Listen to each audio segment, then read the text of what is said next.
Yeah, that was a great experience. I mean, the very first group that I saw play was the Yardbirds with Jeff Beck. And that was a couple of years previous. They played at Dayton's Auditorium in downtown Minneapolis.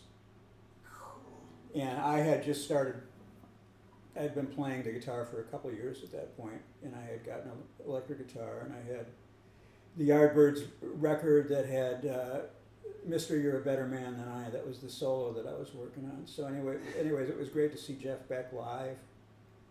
Was he pulling some tricks back then even? You know, they were so loud and explosive. That was the very first concert that I ever went to. And I'd never heard a rock and roll band just play like that, with just all the stops pulled. Sure. You know, just it was a big sound. And it was like it was in the Dayton's 8th floor auditorium. It was a sit-down audience. There weren't any people standing up or milling around. And before the Yardbirds played, there was a fashion show, so everything was kind of sedate. You know? A fashion show before Jeff Beck, huh? Yeah. A fashion show. Well, they had, you know, it was Dayton, so they had teen fashions, and then they had a band. I think it was called the Hot Half Dozen. They were like a horn band with tuxedos. Yeah. So everything was, and then the Yardbirds come on. It's just wild. Just a bunch of punks. Yeah. Yeah, a bunch of punks from England. Sure. Yeah, they came out and they did Shapes of Things. You know, Cool. right, you know.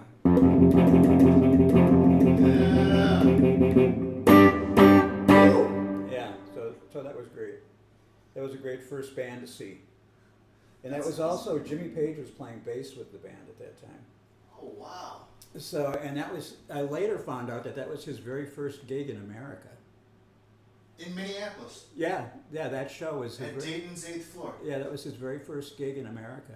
Wow. And later on, when I was doing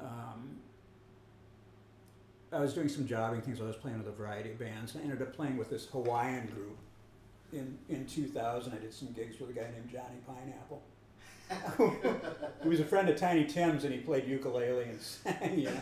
That checks out. Tiny Tim's a local Twin Cities guy.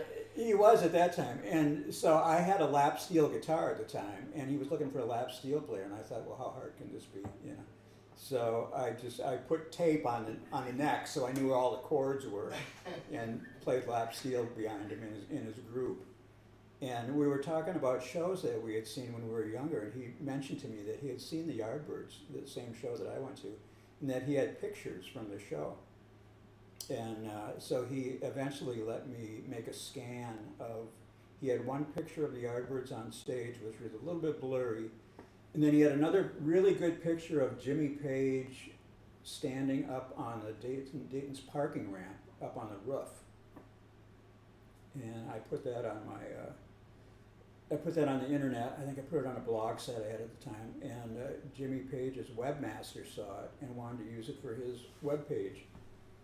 So I said, that's fine. You know, I didn't take the photo, but